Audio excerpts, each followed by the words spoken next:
तो hello guys, welcome back to my channel. आज हम लोग कर रहे हैं एक्सरसाइज 1.1 का क्वेश्चन नंबर 16, जो कि लास्ट क्वेश्चन है हमारी एक्सरसाइज का।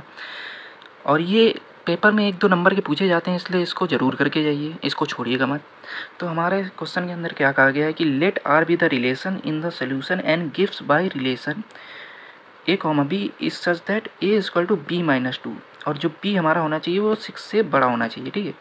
तो बी हम लोग देख लेते हैं, 6 से बड़ा, इसमें है बड़ा, इसमें भी बड़ा है, इसमें भी बड़ा है, इसमें बड़ा ही नहीं है, तो पहले ये ऑप्शन ऑल आउट हो गया। ठीक है। तो हम लोग पहले इसके लिए चेक करते हैं। जब हम लोग ए में 3 रखते हैं और बी में 8 रखते हैं, तो 8 माइनस 2, 3 इक्वल टू आ गया 6, जो कि इज़ नॉट इक्वल टू, तो ये भी रॉन्ग हो गया। फिर तीसरा देखते हैं, तो तीसरे में जब हम लोग 6 रखते हैं और यहाँ पे रखते हैं 8 माइनस 2, तो ये 6 इक्वल टू 6 हो गया, तो ये तो राइट हो गया। तो यही हमारा सी नंबर आंसर हो गया। तो इसके आगे हमें जाने की ज़रूरत ही नहीं है। Thank you very much.